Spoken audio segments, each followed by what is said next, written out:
Go! Yeah. Don't have my regular computer. It is still down. That's why there is no live show this week. So, greetings, unsettled souls, and welcome to the Correct Views. Like I said, the regular computer is down, so we're going to go with the loaner computer. I didn't trust it to run as many live broadcasts as usually happens. So, it's just this video for everyone. All right, guys. Yahoo News. Just get right into it here. Revealed how a secret Dutch mole aided U.S.-Israeli Stuxnet cyber attack on Iran. Now, there are a couple of things which you think would be common sense. For instance, you would assume at a nuclear power plant, if someone had some kind of warning system when something is inserted into the program itself, right? Whenever it's updated, you assume that a number of people would be alerted. Anytime anyone puts a jump drive into the system, which I've been told has to happen in order to update them, anytime that happens, you think there'd be some kind of a warning? No, not at all. And again, I'm not in favor of Iran having a nuclear power plant. I'm not in favor of anyone having a nuclear power plant. However, Iran is a particular problem, not just because they are the most hateful leadership, arguably, in the world today, but also because they're trying to build this nuclear power plant on a known fault line. Now, stay with me here. The very people who warned about Fukushima and the certainty of it happening, and I might add, who were not listened to, they are the very same people warning that within the projected lifespan of this power plant, and let's remember, power plants that were meant to last 25 or 30 years are now running 50. So, with very little debate, it is a very good chance that there's going to be a Fukushima-sized earthquake in this area. So even if Iran had suddenly seen the light and become great and wonderful people, particularly the leadership, I mean, although many of the citizenry also chants death to America, this would be a disaster. And clearly, my issue here is that now that Iran, via reverse engineering, has Stuxnet, who knows what kinds of things they're going to do? Maybe tweak the code a little bit. Now, I'm sure that would be picked up, but you get what I'm saying here. They now have a rough blueprint of how to build a computer virus, which could cause a very, very code red moment at most nuclear facilities. Now, you're going to want to read the whole article, but buried in this Yahoo article is exactly what it was designed to do. It says, quote, the code was designed to close exit valves on random numbers of centrifuges so that gas would go into them but couldn't get out. This was intended to raise the pressure inside the centrifuges and cause damage over time and also waste gas, which is fine, but while I would say it's important to prevent a hateful regime like Iran from getting a nuclear power plant, I also think this could be its own catastrophic idea, not just to the innocents there, but to our allies should this really go red. And again, to anybody else who may be the victim of a virus, which I can imagine that Iran would be working on now quite vigorously. Germany helped with this, the Dutch, Israel's Mossad. Says this version of Stuxnet, and it had been updated twice, in May of 06 and February of 07, I believe. So, I mean, popping jump drives in, no warnings going off. No, why should you have any kind of backup system like that programmed? This version of this, it's just a nuclear power plant. Why have any safeguards? This version of Stuxnet had just one way to spread via a USB flash drive. So it's the only way they could have even done it. The Siemens control system at Nance were air-gapped, meaning they weren't connected to the internet. Well, that's good. So the attackers had to find a way to jump that gap to infect them. Engineers at Natanz programmed the control systems with code loaded onto USB flash drives. So the mole either directly installed the code himself by inserting a USB code into the control systems, or he infected the system of an engineer who then unwittingly delivered the Stuxnet when he programmed it. So we're trusting. Now let's pretend we're Iran and we have our towels on our head. We are now trusting just about anybody to put information on a flash drive, which we're going to use in a nuclear power plant. That's brilliant. Once that was accomplished, the mole didn't return to Natanz again, but the malware worked its sabotage throughout 2008. Now, some people think that this may have led to some of the problems at Fukushima, but we don't know that for sure. In 2009, the attackers decided to change tactics and launched a new version of the code in June that year and again in March and April of 2010. This version, instead of closing valves on the centrifuges, varied the speed at which these centrifuges spun, alternatively speeding them up to a level beyond which they were designed to spin and slowing them down. The aim was to both damage these centrifuges and undermine the efficiency of the enrichment process. Notably, the attackers had also updated and compiled this version of code back in September of 2007 when they had compiled the code for the first version, suggesting that intelligence, that Dutch mole had, suggesting to intelligence, nice typing there, the Dutch mole had provided in 2007 may have contributed to this version as well.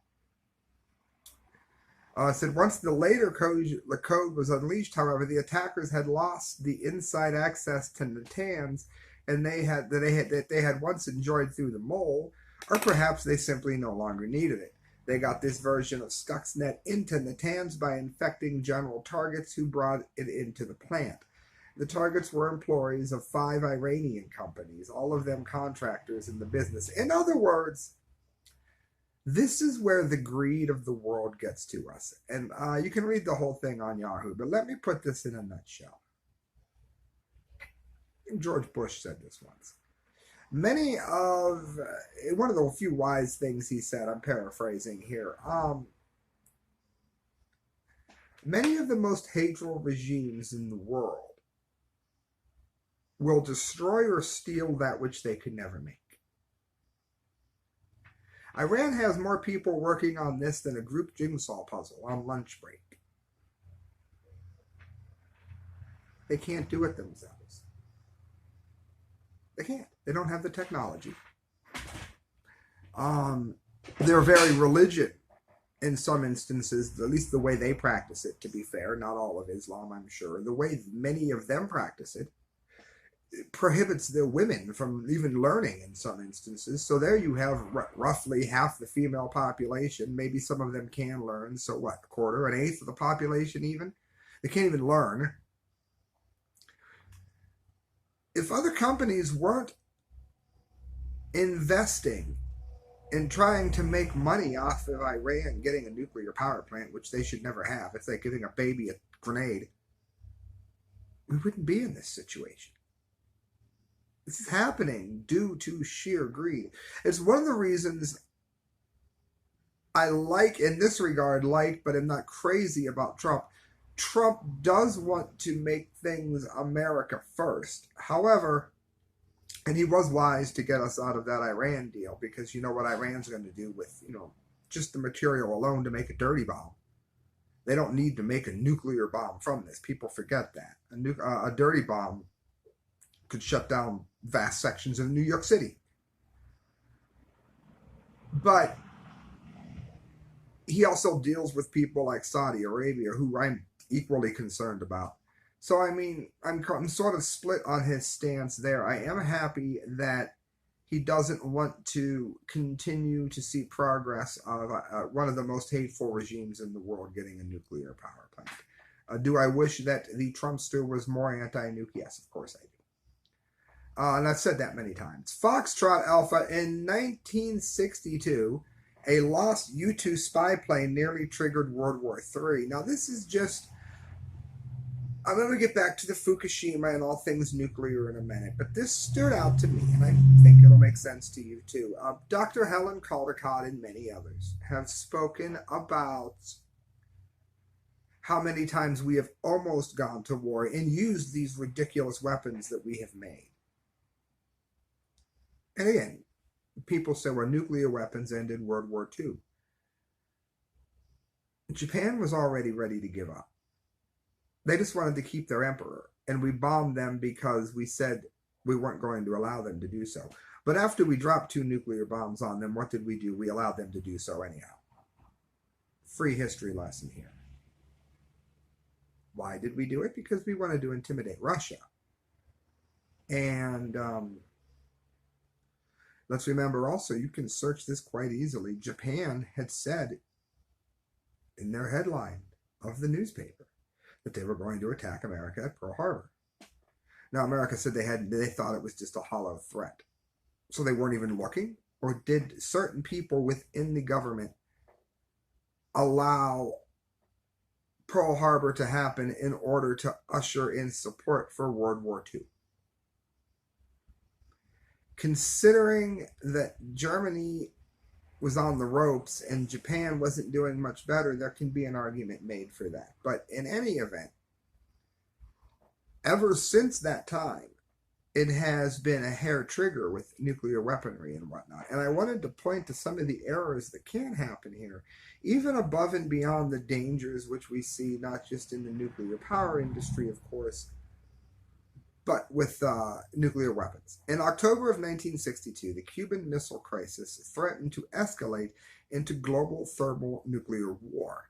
The United States and the Soviet Union both mobilized over nuclear missiles in Cuba, and a single spark could have effectively ended civilization. But what's not well remembered today is that at the height of that dispute, a lost plane near the North Pole nearly led the world down the same path. On October 4th of 1962, a U.S. spy plane on a reconnaissance flight over Cuba made a disturbing find. Soviet SS-4 short-range ballistic missiles and an SS-5 intermediate-range ballistic missiles. And Soviet leader Nikita Khrushchev had jumped at Cuban leader Fidel Castro's offer to host missiles in his country just a few hundred miles from America and within easy launch range. A furious Washington, it says, ordered the U.S. Navy to blockade the island country, technically an act of war, and prepared both an invasion force and its nuclear forces, just in case U.S. forces worldwide were at DEFCON 2, just one step away from imminent nuclear war. So what you've got here now is a tit for tat that's quickly getting out of control, and maybe people forgetting that people say coincidences don't happen. Of course they do. It could be a coincidence that the plane you need vanishes and Russia has nothing to do with it while you're almost at war with Russia, for instance. On October 27th, U.S. intelligence attempted to assess the construction of missile facilities, a U-2 pilot by Air Force Major Rudolph Anderson was shot down over Cuba. The shootdown prompted Assistant Secretary of Defense to state the Soviets have fired the first shot. What decision makers at the time did not know was that there was a very, very good chance of a second shot, one that might have triggered all-out war. It goes on here, as the U.S. intelligence community put Cuba under a microscope, other reconnaissance operations against the Soviet Union continued as normal. Also, on October 27th, the U-2 piloted by Captain Charles Maltzby took off from Eisen Air Force Base in Alaska. Moltke was headed, it says, to the North Pole region where he would collect air samples that could inform about Soviet nuclear tests in the Arctic Circle. GPS had not been invented yet, and Moltke was too far north to rely on ground navigation systems, so the pilot navigated reading the stars. Unfortunately, in part due to the northern lights, Moltke got lost and started heading in the wrong direction, into Soviet airspace. Again, no such thing as coincidences? I don't know, maybe not so quick. The Soviet Air Defense commanded PVO Strany and detected the U-2 and scrambled MiG-19 fighters to intercept. Again, on the Soviet side, not understanding something as simple as the northern lights affecting where travel is due to the beating of war drums, assumed that America had jumped the gun. Wouldn't be nearly as frightening if there wasn't hair triggers on weapons that should never have been designed. Because, in part because it doesn't allow for this sort of thing very well. At the same time, the U.S. Air Force scrambled a pair of F-2 Delta Dagger fighters to protect the U-2 and bring Moltke home. The fighters typically carried Falcon air-to-air missiles, and their wartime mission was to shoot down incoming nuclear-armed Soviet bombers. One very concerning detail: once the Pentagon shifted alert status to DEFCON 3, the Delta Daggers conventionally armed missiles had been swapped out with nuclear ones. Once equipped with the missiles, the pilots could launch them and their nuclear warheads at will. That happens at DEFCON 3, which was triggered by the altercation triggered by Northern Lights. The AIM-26A Falcon was armed with the WF-4 nuclear warhead. The WF-4 also armed the Army's Navy Crockett battlefield nuclear weapon. It's shown here in this article here at Foxtrot Alpha. The W54 had an explosive yield equivalent of 0.25 kilotons or 250 tons of TNT. Hiroshima, by comparison, was only a yield of 16 tons. What happened next? Obviously, you and I are here, so it was resolved peacefully. It is, however, very easy to imagine an alternative outcome were we not. It said the F-02 pilots were ordered to defend the U-2 from Soviet fighters, but had only nuclear weapons to carry out their mission. Had they indeed launched at the Soviet counterparts, Moscow would have almost certainly have intercepted it as the first moves of an all-out nuclear war. Their worst fears would have been confirmed, of course, and the Soviet leadership could have ordered the first strike to destroy as many American nukes on the ground as possible. It says, alternately, if Captain Moltke had been shot down or crashed or presumed shot down, the U.S. government could have considered that a second shot in an attempt to blind the U.S. So it goes more in depth in the article. Definitely go and check it out. But I think that that's important for us to remember exactly what we're talking about when we mention why we do not want certain countries to have nuclear weapons. God, I missed the behind-the-scenes queen. All right. Saudi energy minister confirms plan to enrich uranium, zero hedge. Remember I told you just a few minutes ago that I wasn't that keen on some of what Trump has done as it pertains to weapons and support for Saudi Arabia. This is one of the many reasons why I say that. Among the most underreported but explosive stories of the past 6 months has been growing signs of Saudi Arabia's nuclear ambitions. But now there are new questions over whether the kingdom's future planned 2 nuclear power reactors will be limited to purely energy-related and peaceful purposes. Now, pause. We've already talked about dirty bombs. For anybody that's lived under a rock and doesn't know, you can take something as simple as the water, depending on whether or not you care if the person handling it lives. If you don't, it's very easy to make a dirty bomb out of a great number of things that are produced at nuclear power plants. glorified grenade, launch it in a city, and now you've got a really big problem on your hands. You've got cancers to worry about in the future. You've got panic. You've got skin burns. It depends on exactly what it is it's done, how it's done, where it's done, what the air is, how it interacts with water, what the temperature is, etc., etc. So I can't pretend to give every possible scenario here, but it's bad. Let's not forget that I'm sure they'll have some safeguards, but any kind of a breakdown in those countries, which are barely held together now by a handful of religious fanatics, these are sitting ducks for terrorist attacks. These are sitting ducks for even routine releases. Like Helen Caldicott has said, Dr. Caldicott, a routine release is like a routine cancer. These things are deadly even when they're running well. And there's reasons to question Saudi Arabia's loyalty to us, even if the current leadership is friendly. We know from experience that other leaders get in office later and then they decide to hate the gringo and we're all doomed. So why are we helping Saudi Arabia with nuclear power? First of all, it gives them nuclear knowledge. They're never going to unlearn it. Second of all, it gives them 40 or 50 years with just one plant before they shut it down to get leadership that hates us. And of course, even once it's shut down, the waste and the spent fuel rods are poisonous for millions of years. Yes, millions. Look up the half-life of plutonium or uranium.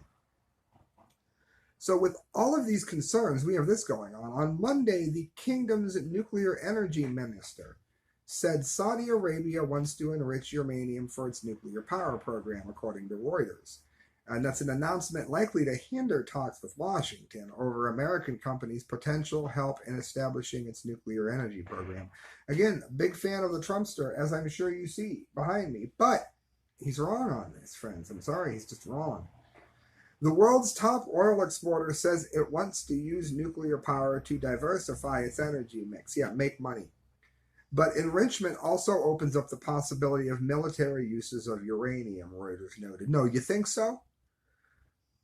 We are producing it we are proceeding with it cautiously. We are experimenting with 2 nuclear reactors, Energy Minister Prince Abdulaziz bin Salman said in reference to a proposed plan to issue a tender for the country's first nuclear reactors, primarily talks of which are underway for a multi-billion-dollar project. Now, am I happy that Israel has a nuclear reactor? No, I'm not happy when anybody has a cancer producer. However, history has shown us that Israel is not itchy on the nuclear trigger, or we would have already seen a problem here.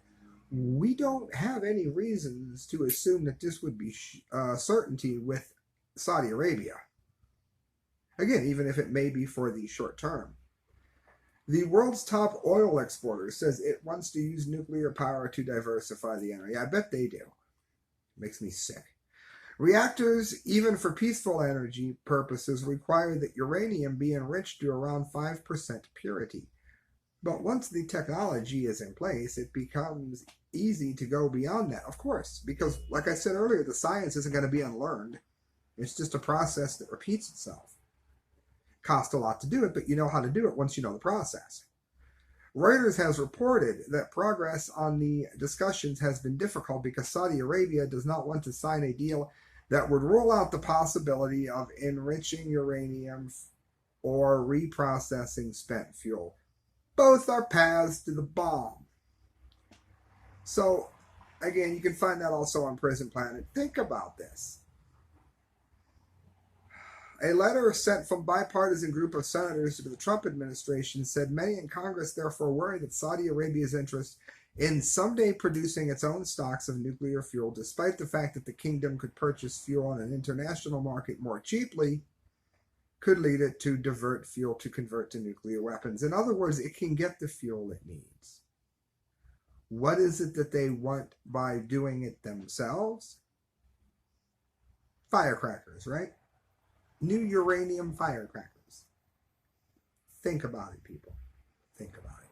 Paul Joseph Watson, this is Prison Planet, they're not even aggregating this one. New National Security Advisor once said the U.S.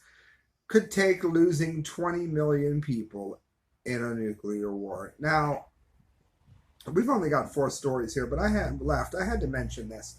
John Bolton's interim replacement as National Security Advisor, Charles Kopperman, once said that the United States could take losing 20 million people in a nuclear war. Again, I'm well aware. I can recite the movie Dr. Strangelove. It's one of my favorites. Yes, I'm aware. That's what's funny here. Gallows humor, kind of funny.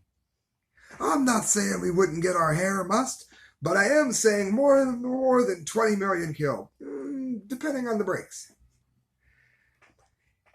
During an interview with journalist Robert Shear in 1982, Kopperman said the U.S. could win a nuclear war at the expense of a mere 20 million deaths.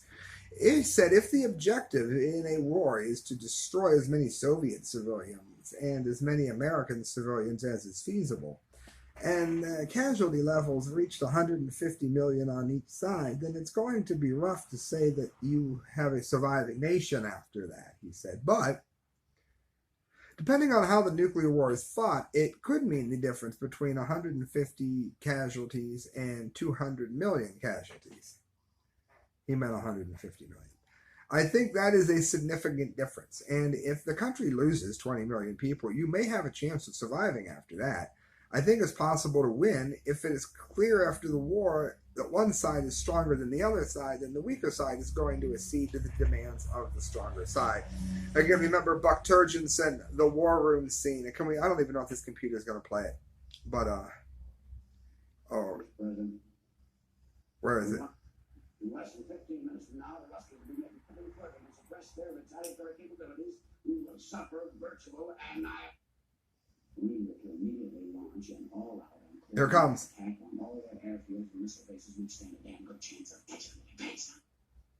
Hell, we got 5 of our missile superiority is there. Catch them with their pants down. Do watch Dr. Strangelove, and it will be frightening to you just how anybody watching this that's seen the movie before knows exactly why I played that. We're living in times that even Stanley Kubrick thought was nothing more than a dark comedy. All right, friends, the sun. Doomsday bomb. China unveils terrifying Dongfeng 41 nuke that can strike the U.S. in 30 minutes with 10 warheads on the 70th anniversary parade. It says it's the ultimate doomsday weapon. A terrifying super nuke took center stage at the huge arms showcase held in Tiananmen Square. Now, when Donald Trump wanted to show off our weapons, people thought that he was insane. But there is a reason here. Other countries are rapidly looking for ways to allow the U.S. to know that they can't wait to start a nuclear war with us. They claim to want peace, but constantly aim for war.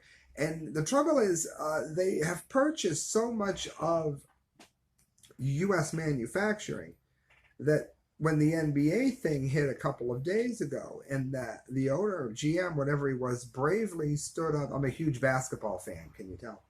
My wife was. I don't even want to word this. You have one man in the NBA, a powerful figure, he's a GM, standing up for the rights of the Taiwanese. But all of the people who have their money, big Hollywood, big sports, all of those people have their fangs in China. And you've got the California liberal crowd who is already embracing communism, bowing to a regime that has the most arguably powerful, fastest nuclear weapons pointed at our doorstep. This is what modern liberalism is doing. You have a great number of liberals who are out there whining that men and women want to have their own bathroom that don't say a word about the way China treats people. And you can make the argument that many of the Islamists that China is persecuting in their country are a threat of some, probably perhaps tied to terrorism. But China is using that fact to mow over complete villages without even any evidence that the people within have committed any crime other than the fact that they might not be communist enough. They have a social credit score there that can prevent you from doing something as simple as catching a bus. All of this from a nation that's parading and bragging about how they want to be the strongest nuclear nation and how they have nothing to fear from America. And it was a number of years ago that China produced a graphic with a nuclear bomb going off over America, in which case they said that that was an error. They hadn't caught that in the graphic. They were just trying to use the America country as a graphic. They hadn't caught that it was, in clip art or whatever. Do you buy that crap? Because I don't. If we'd done it to them, then it had a fit. So this is why, again, I'm very interested in seeing China sort of brought to heel and seeing them have to pay the same kind of rates in trade that we do. Because we are empowering a nation and signing our own death warrant with some of the most vile people in the world. China, Iran, so at least Obama tried.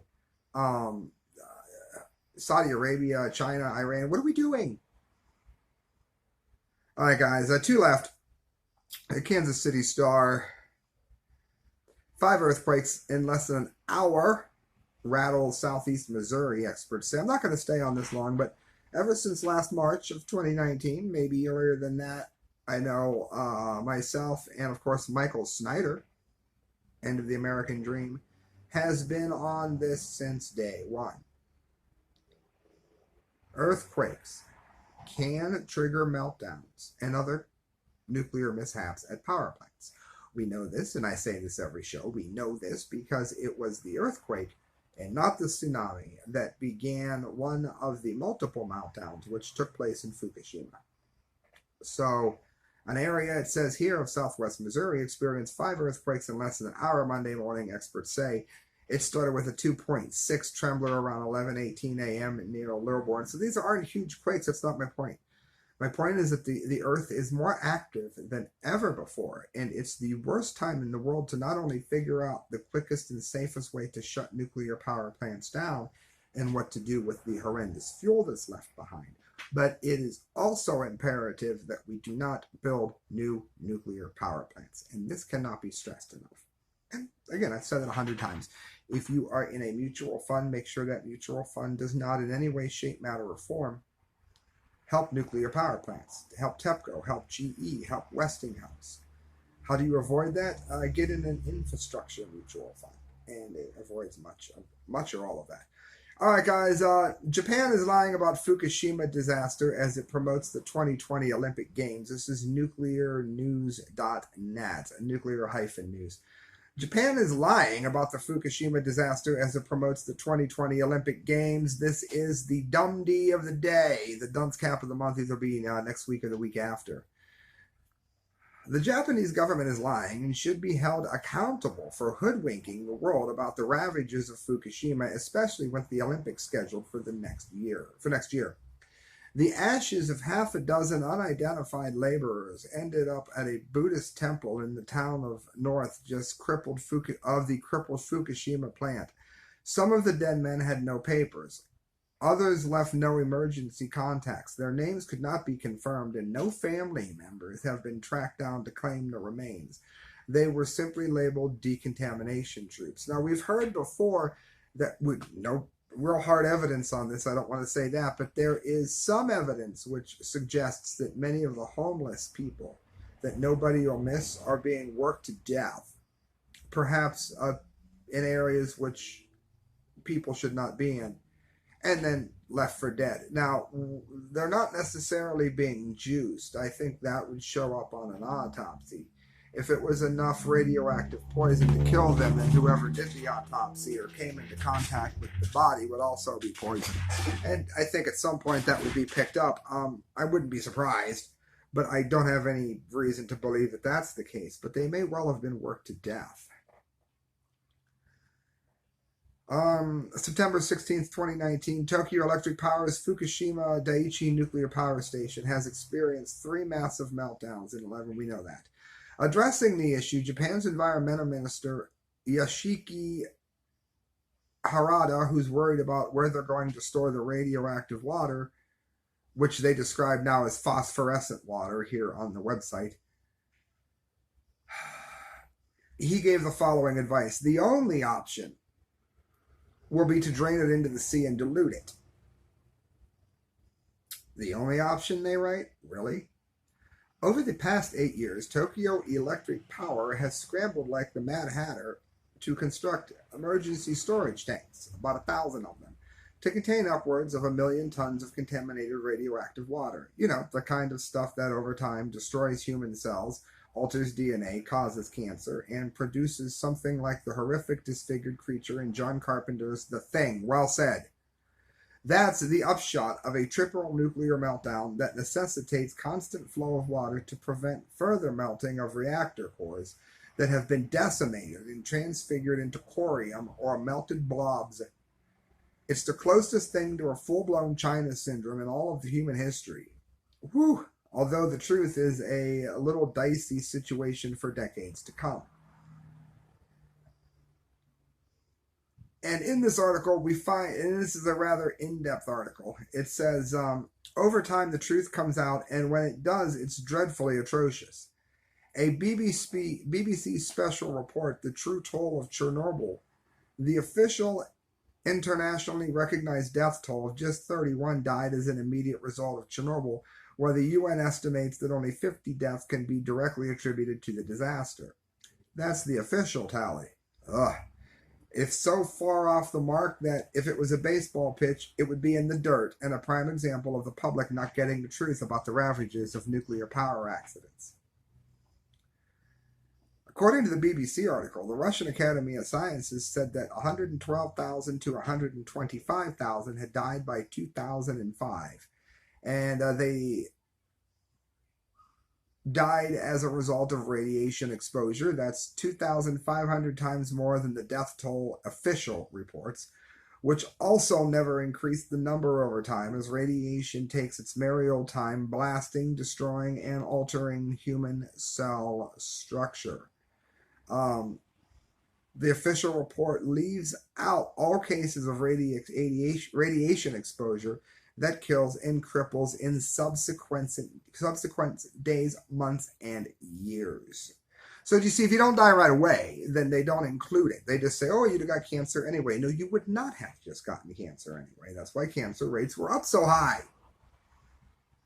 Ukrainian authorities claim the death rates of Chernobyl cleanup workers rose from 3.5 to 7.5 deaths per 1,000 in 1988. And in 2012, the database had 651,453 cleanup workers, which equates to 11,392 deaths. And this is what they're trying to put into the water. This is what they want to release into the water. And they want to have they're trying to say that Tokyo is safe for the games which are coming up. Even though the science, much of it displayed in this article, is simply not true. Viktor Shushko, director of the National Research Center for Radiation Medicine, based in Kyiv and Ukraine, describes the Chernobyl disaster as the largest anthropogenic disaster in the history of mankind, although it could be argued that Fukushima has now bested it. Postscript, it's a real shame that the authorities hide the truth from the world, from the UN. We need to admit that actually many people are dying. We are not allowed to say that, but TEPCO employees are dying. But they keep mum about it. And this was from Kashibuta Adaragwa, former mayor of Futaba, which is a Fukushima prefecture. So friends, I think it's important that you pay attention to it. I think you should share this show. I think you should hit subscribe. Let other people know exactly what it is that's going on, and let them know how it's going to affect anybody who may have someone they know that's going to the Olympic Games or in the Olympic Games. If you are going to go, be mindful of what you eat. For the love of God, don't eat sushi or something. Perhaps bring your own food. things like that. And beyond that, let us remember why it is more important than ever to protect ourselves from the lies that the nuclear industry so often gives, because it is life in that. And there's a lot of people who have people at home who love them and who care about them, and you don't want to see your loved ones with cancer or something horrible, because if you are lucky enough to have someone who cares about you, the last thing you want is to see their life cut short due to a lie doled out by the nuclear industry. Good night, friends. God bless. Please donate if you can. You can do so at thecorrectviews@hotmail.com. You can do that through PayPal. I really would appreciate it. As far as the show is concerned, things have been very tight lately. Of course, the algorithm bands do everything that they possibly can to prevent me from being heard with the facts and the truth and insights that I give. So that's up to you to help me keep doing this. Just mailing out Duns caps can be anywhere from $15 to $40. So do me a favor, please donate at thecorrectviews@hotmail.com through PayPal. Thanks, friends. Good night. God bless.